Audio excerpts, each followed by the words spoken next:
Greetings, fellow scribes! Welcome back to the archive! It's that time of the month again, time for another installment of Archival GMing, where I take a look at various things from my years of gaming experience, both as a GM and as a player, and share some of my experiences and how I approach things. This month, I'm talking about both the bane and blessing for many GMs. Combat. You see, one of the great weaknesses in any game system is keeping combat interesting.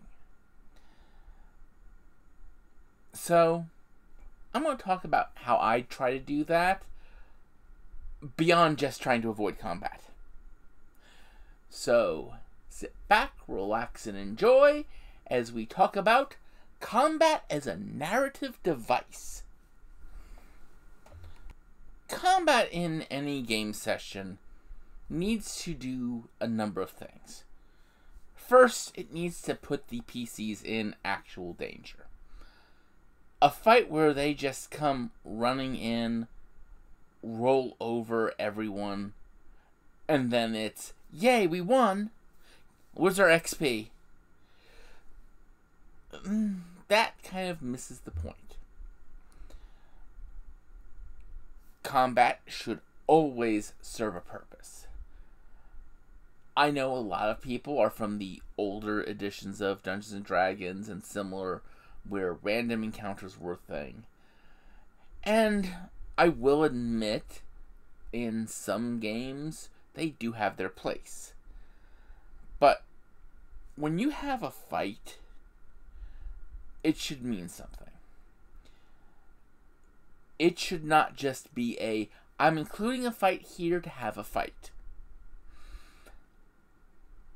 So, as I said, I, as a GM, try to avoid having combat be a main thing, because otherwise I'm just pandering to the fight mongers. Not that that's necessarily a bad thing. Some groups love their murder hobos. I'm not one of those GMs. So when I have a fight, it serves a narrative purpose. And that's one of those things you have to do. It's like, in a Pathfinder game I had run previously, the PCs encountered a fortress that had been taken over by orcs. That's all well and good. The important part, though, was what the orcs were defending. They were defending the dark magical devices that they were putting captured humans, gnomes, etc. into, that was turning them into orcs.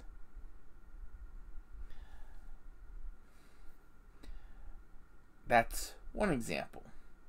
Another example is in a Star Wars game I had run a while back. The PCs were playing a bunch of Rogue Force users in the early stages of the rebellion.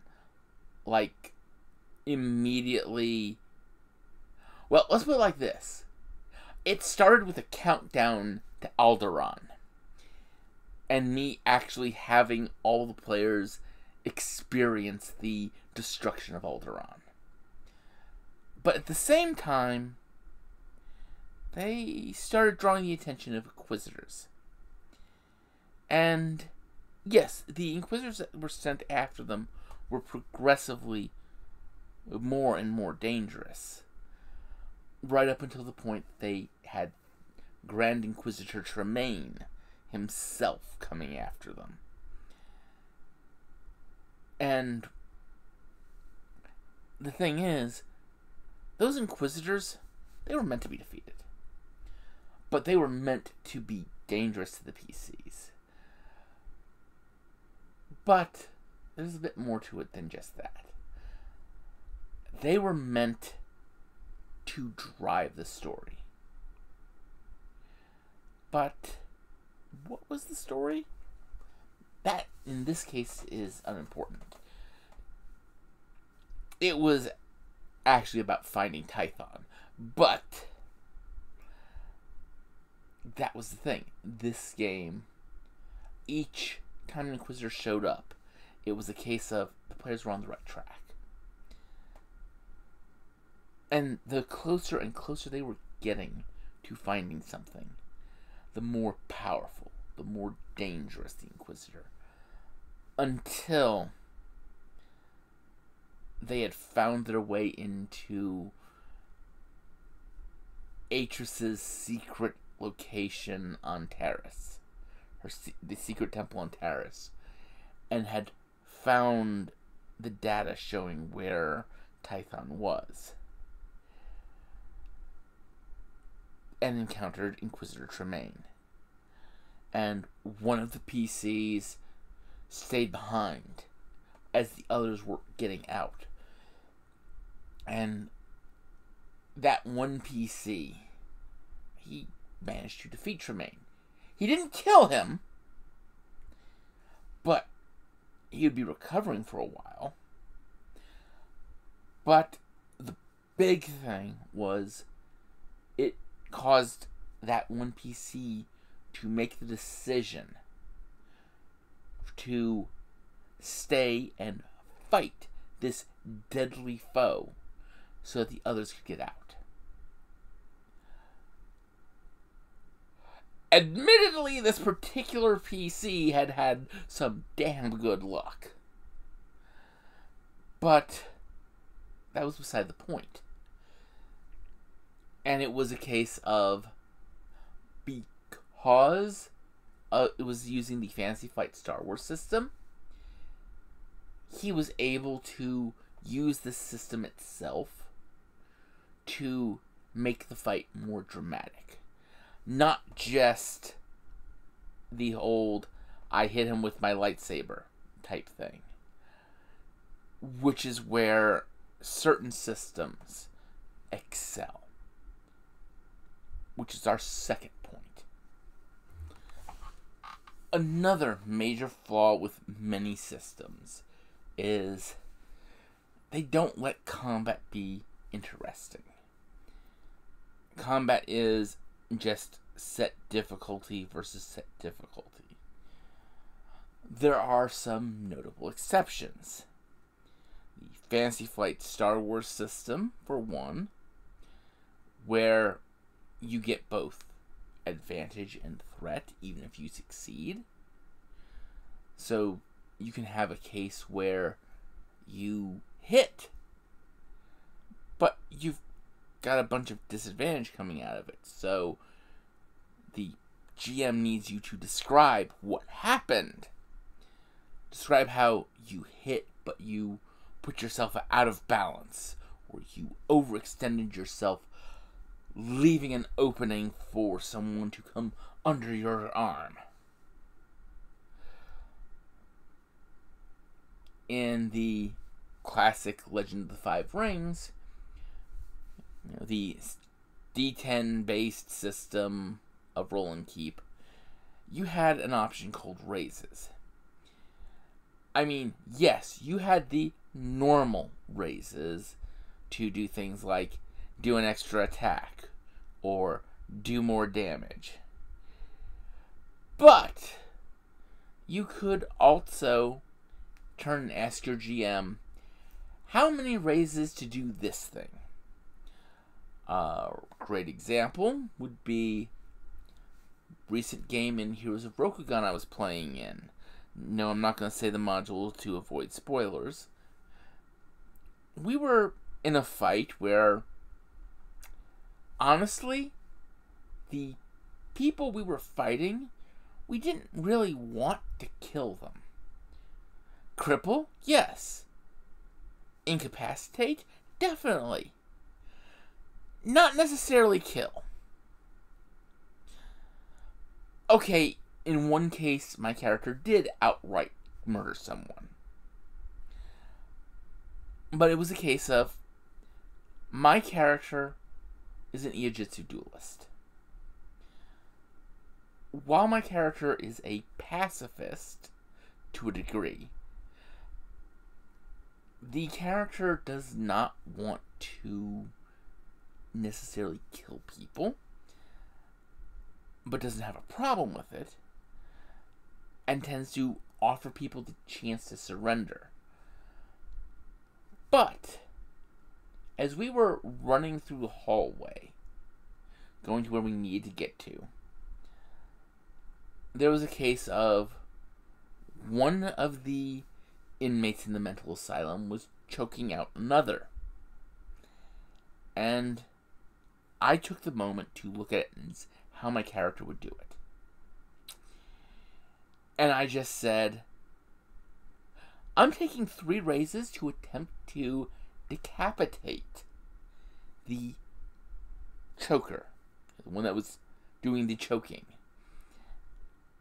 And the GM let me, because it matched the difficulty to do it, and they had the system for in another section to cover it, and I succeeded.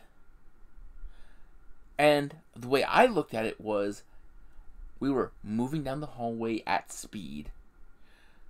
My character didn't think, they reacted. And a number of the Iijitsu cuts are to go straight for decapitation. They're considered the more merciful cuts. But that was a thing. That was something my character did. Then we got into the room at the end of the hall, and from a mechanical perspective, my character spent a round in center stance, and then ran forward, dropped to her knees, drew her katana in a rising draw cut, severing the leg of the target.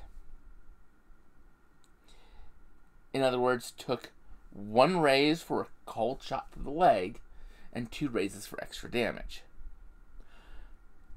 But you see how I already described it. So it's basically my character took center stance, took position to draw her sword, hand resting on top in the stance at the Kakita Dueling Academy. Eye closed, because she lost 1 eye in a major battle several years in character ago, and stood there, centering herself. Then, the next round, full attack stance. Her eye snaps open, the startling blue reflecting in the torchlight. She rushed forward, drops to her knee, and then goes into a rising swallow draw cut, aiming for his knee, or aiming for his leg. So she drops to her knee, 1 knee is rising, we do the rolls. I take out this guy's leg. Somehow he's still in the fight, mechanically speaking, but not really. He's basically got to spend a void point, i.e. exert himself to focus enough to act. And you see, that's what happened. I could have just done, I go center stance, I take a raise to aim for his leg, and take 2 raises for an extra kept die of damage. But no, you made it in the description, but that's the thing. The raises you're taking describe what you're doing. Or you describe what you're doing to find out how many raises it takes to do it. You could take raises to do something like cut the mon off someone in a single stroke type thing. And that was a thing you could do with that system. And then the Exalted system has its stunting, where you describe something, you describe doing something in a neat way, you get extra dice or extra successes depending on what you're doing. But that's the thing. Part of the key to keeping combat interesting is to not restrict it to the mechanics.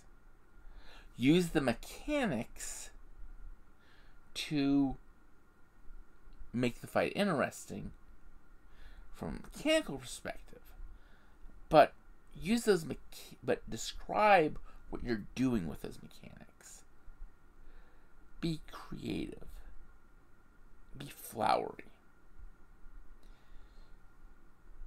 And then finally we come to the third point.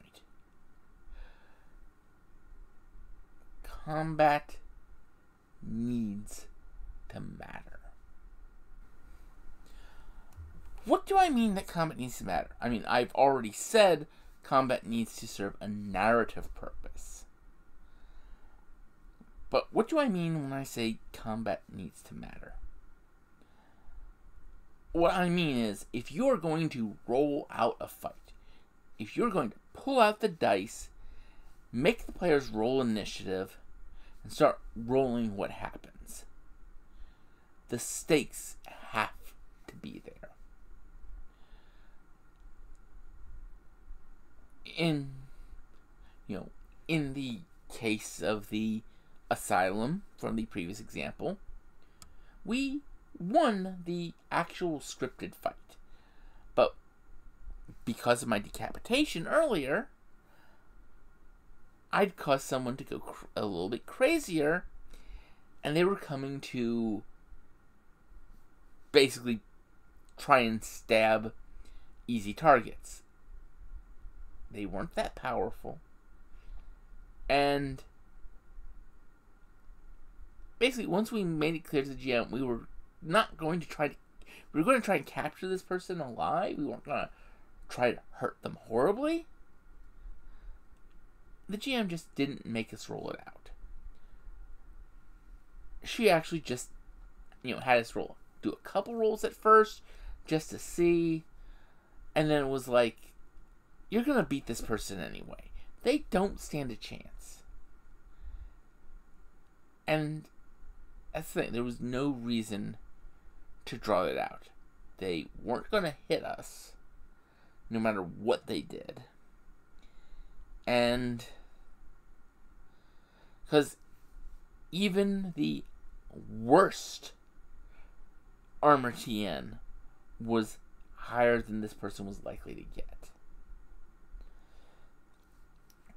And then you add into it the simple fact that it didn't serve a purpose. It didn't matter. There were no stakes to the fight. So the GM basically just described us subduing this person. And that's something you need to do. If you're running Shadowrun and you've got runners who've been in the streets for years, and you have a bunch of gangers who you were thinking, a bunch of low-end gangers you were thinking of throwing against them, a street samurai with a couple 100,000 extra new yen worth of gear and 20 to 30 karma from a starting character, they're probably just gonna roll over those gangers by themselves. Do you need to roll that fight out? Or can you just go, Yeah, Bob, how do you butcher them?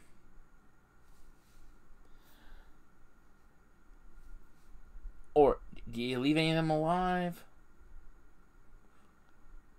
Do you try to intimidate them? I'll give you a bonus for your reputation. You know, that sort of thing. You don't have to roll out every fight. If the PCs are a bunch of Jedi and they turn a corner and run into a handful of B1 battle droids, they're gonna mop the floor with the B1s. Don't make them roll it. Let them describe what they do. Maybe if they do something crazy, have them do an athletics check or a force check or what have you. But don't make them roll it. Don't make them roll out in your D&D game.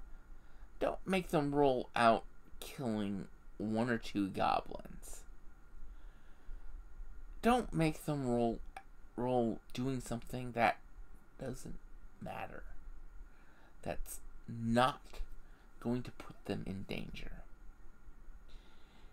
If you start rolling dice, it's either because there's a time constraint or a target that they are trying to save before that target gets killed, or they're in actual danger. Don't bloody make them roll every minor encounter. You know, if they encounter 1 or 2 goblins, no. 5 or 6, no. 20?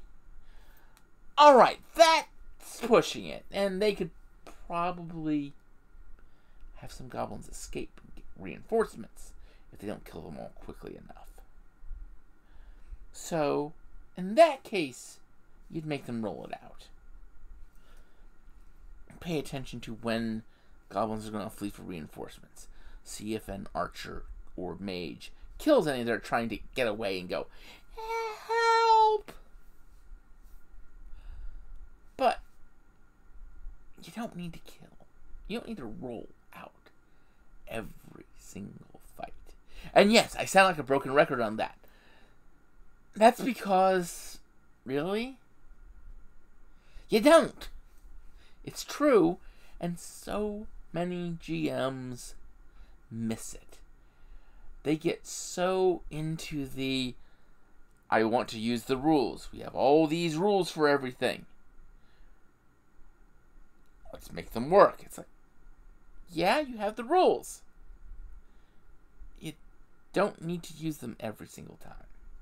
Or you don't need to use every single rule every single time. In fact, in these non-rolled out encounters, let the PCs go crazy within their capabilities. Let them be the cool big damn heroes they think they are. It's when they encounter a real threat that we get to see them play the conservatively, look at the mechanics, and you know what? They better damn well still be describing what they're doing. Because you want it interesting. You want it fun. You don't want it tedious.